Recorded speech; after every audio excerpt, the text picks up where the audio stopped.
Ranger Nation. This is Josh Mason-Heimer alongside Todd Jones. Tonight with us, we've got Superintendent Ariel Elliott and Mr. Tedder. This is your second time on, right? Yes, it is. So this is going to be fun.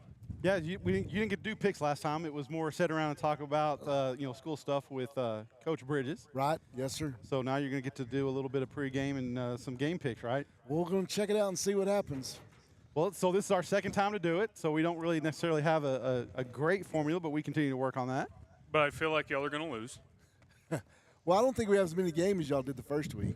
we don't.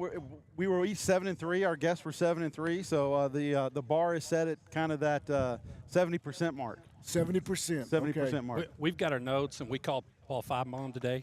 Gave us a few tips, so we're good to go. That's almost cheating. It is almost a little bit. You ready to get started, Josh? That's it. Mr. Elliott, how about you speak about the bond just a little bit? You know, we don't have to look very far to see some dirt moving, some progress going. What can you tell us about it? Well, first of all, we're thankful for the community for support the bond and all the people that worked hard, including our staff, our parents, and everybody, our board. And so we're really happy that things are going the way they're going. We'll be finalizing some plans for the elementary and intermediate school on Monday, and so those are just about done, and so we're ready to get started moving dirt pretty soon over there on 1110. Of course, you see behind us the multipurpose building, and we've been working on that for a few months, and so dirt is moving, and so we think that's right on track for about a year from now to be into that building. And so really our biggest concern is the inflation and keeping the costs down the best we can, and so we're working hard to get that done. But it's going to be amazing for our kids and our staff to have so much more space and so much more technology and things that'll benefit our kids. Yeah, I think we're all excited about seeing that stuff get up and start to be able to utilize. I'm a little bummed that we haven't started on the gym yet, but I'm excited about everything else coming along. Well, with bringing up the gym, we're going to be able to start the gym earlier than the high school because of where it is as far as the planning by Lee Lewis. And so we feel good about where that's coming along and really have a good plan for that and the auditorium. The high school is going to be awesome and be a great, a lot more kids are going to get to use that. And so we want to get that done as fast as we can so we can get as many kids in it as we can. Well, before we move over to Jamie, I just want to say, growing up, my best friend, his dad was a superintendent of our school. And, being around that family for 4 years and feeling like a part of it, I came to see that being a superintendent really sometimes is a thankless job. And no matter what you do, you make half the people happy, you make half the people mad. And, I just wanted to tell you here that I appreciate the job you do. I appreciate you loving our kids and everything that you pour into the school system, and I'm thankful for that, so thank you. Thank you. Well, we're really blessed to be in Greenwood. Me and my family, my kids grew up here, and people whine about our business all the time, but we didn't get into it for money. We got into it for kids.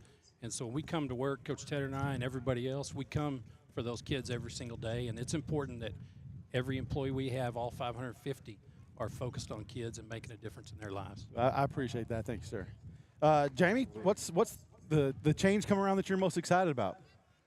Well, probably, just the, growing up here, and I can remember when we were K through 12 over in the old side of the building, because that's where I was in kindergarten, and just seeing what our kids are going to be able to have the next few years and being able to catch up to some other schools around the area. And, if the UIL does pass this heat index, that's going to affect band and soccer and all sports and all activities. And to have that kind of facility to where anybody that needs to go in there and get out of the heat can go in there is going to be unbelievable. And I've talked to a bunch of my buddies, and I just can't wait till next year when we come out here and we see that big indoor and the boys walking out from there. And I know we got fixing break ground on other things, and it's just things that I never thought would be in Greenwood are fixing to be happening here. So it's just kind of neat to see that, be part of it.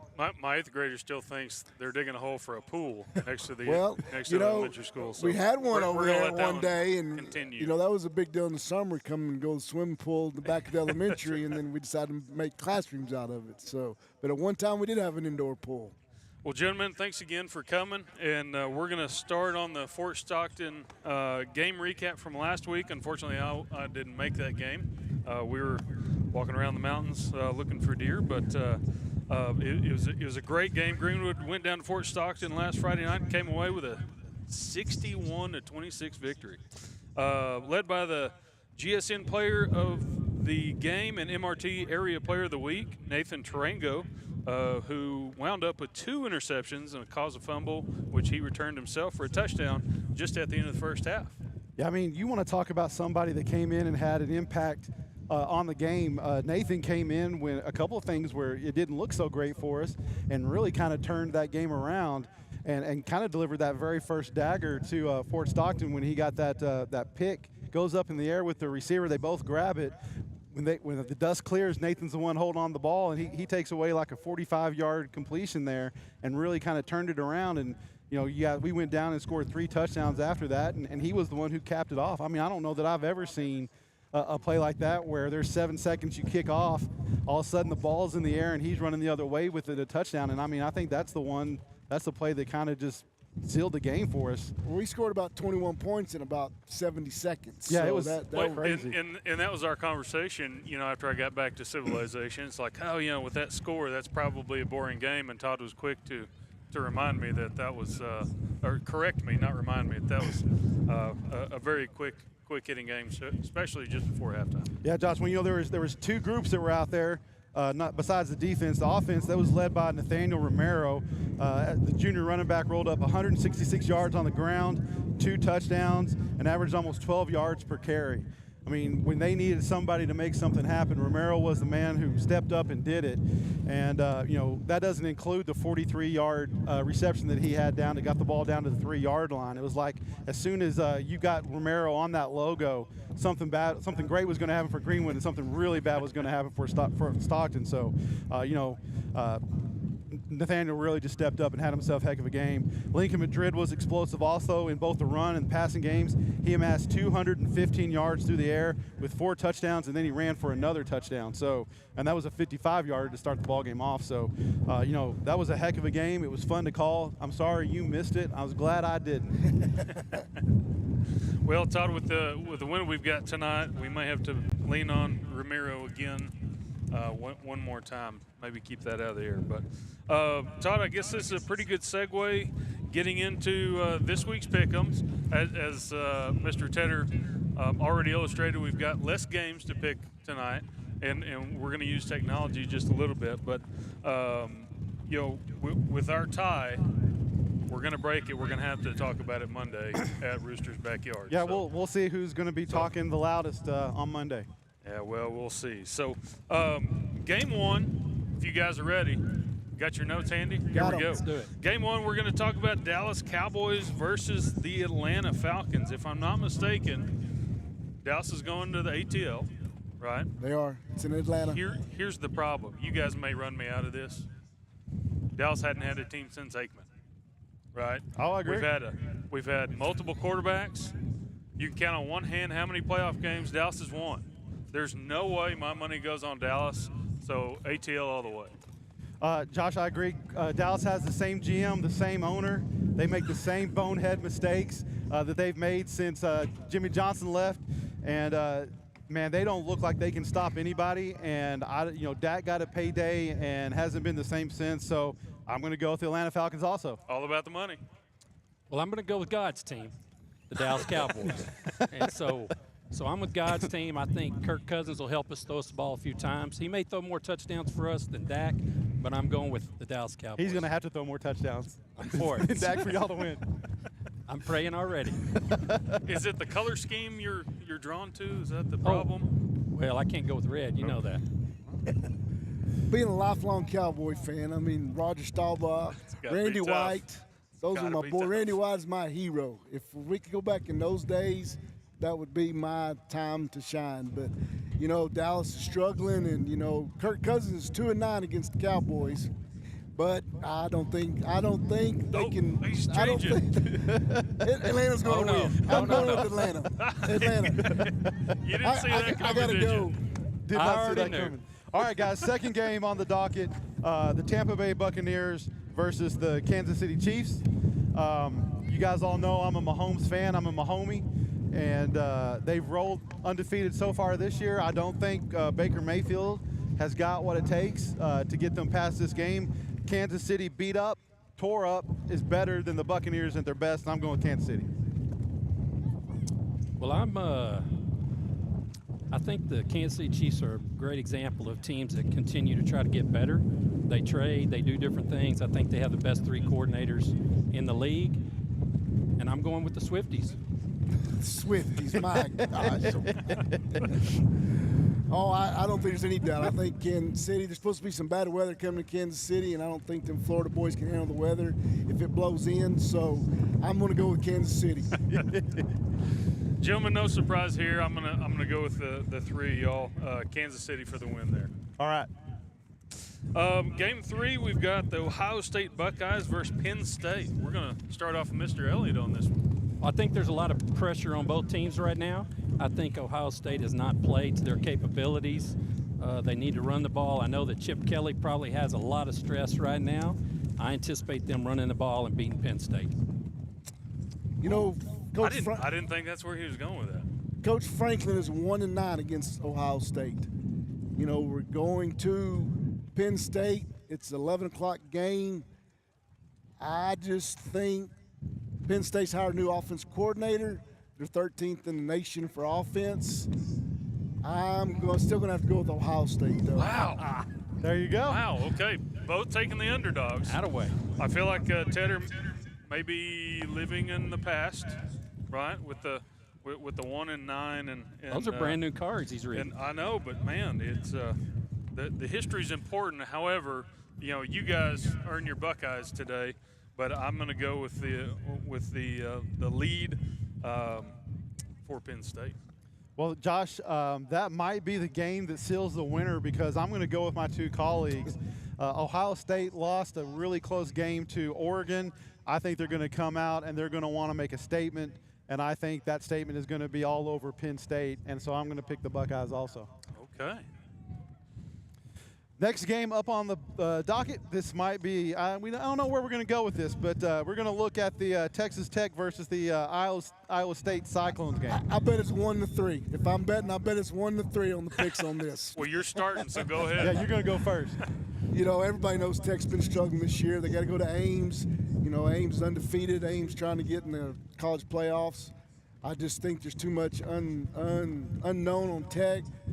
It's Morton's supposed to play, but you don't know. So I'm going with the home team, Iowa State. Okay, Coach Tedder, Iowa State. Here we go, guys.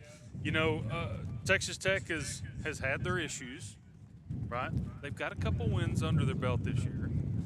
You can get those guns way up, but if you're firing blanks, Iowa State's going to take the win.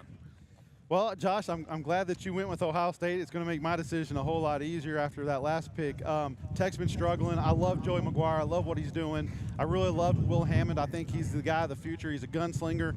Him and Micah Hudson's got a great future there, but that future does not start on Saturday, and Iowa State is going to take this game.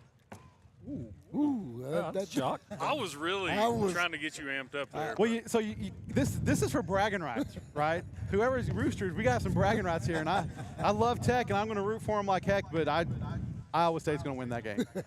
Shooting blanks. Yeah. Go ahead, Mr. Elliott. Well, I'm going to go with Matt Campbell. I think he's one of the best coaches in college, and I think Iowa State takes it. But I think Tech's trying to figure it out. They've been up and down, and I wouldn't be surprised if Tech gave them a really, really good game. Anything can happen. Anything Absolutely. can happen. They can run the ball. If Brooks can run the ball, I think you never know. Okay. Game 5 out of 7 we're picking tonight. We've got both Midland teams, Midland High versus Midland Legacy. I'm up first on this one. 2 weeks ago, I picked the Bulldogs. They came away with the dub. I'm going to stick with the Bulldogs. Josh, I have no allegiance to either one of these schools. I didn't grow up here. I do remember that Midland Lee was a name that you knew about Friday Night Lights. But when I look at this game, the name Elijah McCoy is in neon with flashing lights. And neither one of these teams have a defense that can stop anybody. And so I just think that Elijah McCoy is going to be the difference maker. They're not going to be able to stop him. They're going to have an answer for it. And I'm going to go with the Midland High Bulldogs also. Are these things working? I don't think y'all know Mr. Elliott played at Lee. So there's no doubt what we're fixing to hear from this boy. So I'm going to go with the Midland Lee Rebels all night long. if I was a betting man, It's going to be a close game. I'm not going to make a joke. if I was a betting man, I wouldn't pick a team. I'd just say the over because it might be 88 to 87 before this thing's over with. You might be right. Because I don't think that district knows how to play defense. Everybody scores 60 every week, it seems like. But I just think there's too much tradition, and Lee has had their number for too many years. I'm going with the Lee Rebels. All right. I have told Coach Hartman that, this game's important, and every year if you get for sale signs in your yard, it might be me. So you better win this game. Well, that's old school right there. Absolutely. That's right. Well, you got to get your point across one way or another. That's right. All right, guys. Game 6 before we get to the game of the evening is going to be Fort Stockton versus Monahans. I thought about this game a lot of hard. We've just played both games, both teams.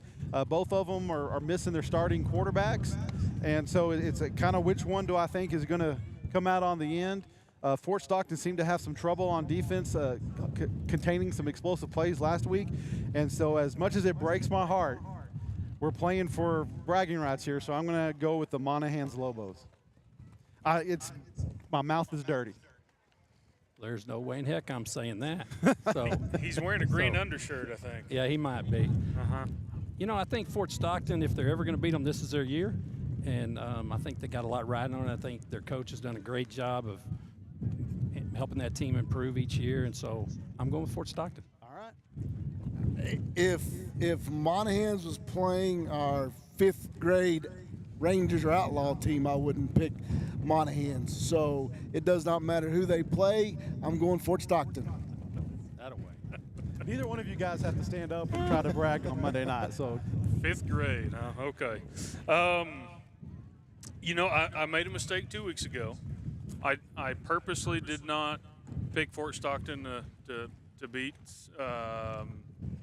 Snyder. That's right. And I'm not going to make the same mistake again. I think Fort Stockton, due to probably the same amount of disdain we have for the color green, right? I'm going to go with Fort Stockton for the win. okay, well there you go. All right, that gets us up to the last game, game number 7. So game number 7, we have Seminole versus Greenwood. Greenwood comes in tonight's game with a 7-1 overall record and are 2-0 in district. Greenwood is on a 6-game win streak after the impressive win over Fort Stockton. Greenwood's rolling after decisive wins over Monahans and Fort Stockton. The offensive word of the day has been explosive. The Rangers have dialed up explosive plays after explosive play in those dominating wins, and it all starts with the big men up front as they open lanes for Madrid and Romero. The receivers have been getting it done in all phases, from downfield blocking to getting separation from the defenders, and Peyton and Rowalt are deep threats to take it to the house from anywhere on the field. And, of course, defensively, the Rangers will be taking on the best offense that we've seen all year. Look for safeties Case and Brooks and Noah Rivas to have pivotal roles as they make reads and get secondary and correct alignments. And, of course, we have Nathan Tarango, Ty Box, and Josiah Galindo, who are going to be tasked with locking up those Seminole fast receivers. And I think the key to the game here is the front four getting pressure on that quarterback. Yeah. Seminole comes into the game ranked number 4 in state with an overall 8-0 record. They're 2-0 in district. Seminole has not lost a game since last season's loss to Glen Rose in the regional quarterfinals. The offense is a well-oiled machine. It's averaging 51 points per game this season, and they've outscored their district opponents 126-23. Todd, Seminole is going to roll out their pass-first offense led by senior Wyatt Holmstrom. Seminole's offense will play fast and furious as they attempt to snap the ball right after it is set for play. Look forward to them spreading the ball around the field while taking shots occasionally downfield, trying to catch us off guard. Then you've got your Seminole receivers who are going to be led by Logan McCormick and Jason Robledo. You were close. Seminole's defense comes in. They're outstanding. They're in a standard 4-2-5 like you see Greenwood runs. They're led by senior linebacker Brian Hernandez. Look for them to be aggressive tonight, try to bring pressure, disrupt Greenwood's run game, and keep Madrid on his heels as we try to look for balls downfield. So it's going to be a game. We got to get ready for it. I told you he was going to make me mess up that last night. No doubt. He was waiting. I know. All right, so that's going to lead us into the picks. I'm going to get things started. If you take a look at the comparison between the two quarterbacks, you'll see two guys last week that were very effective in what they did. Two guys that put up big numbers and two guys that led their teams to victories. So that's going to be something that you're going to be looking for as you go into tonight's game. When I looked at Seminole, I see a team that's reminiscent of our 2019 team, a team that doesn't have a lot of flaws, a team that can put points on the board, and a team that can play with anybody. And they've definitely earned that number 4 ranking. That offense is something that we haven't seen around these parts in a while. Seminole, this might be the fastest team they've played this season. So they're going to have to adjust to our speed, and what we're going to see is can their defense contain our offense? And I think it's going to boil down to how clean does Greenwood play? Can you get pressure on the quarterback? And I see this game is coming down to the last possession. The team that has the ball last, I think, is the team that's going to come out with the win, and I'm going to pick the Greenwood Rangers. Mr. Elliott?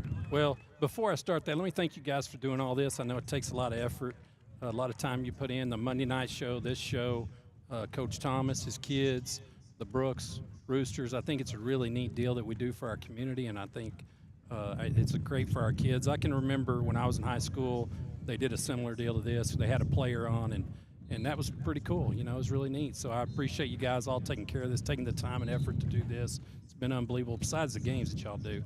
I think this is one of the better teams we've had in a long time. I think they've improved more than most teams do in a year. If you look through Andrew's game and then you look through the Liberty game, they continue to get better. I think they're high-character kids. I know they're going to play hard. Of course, I'm with the Rangers.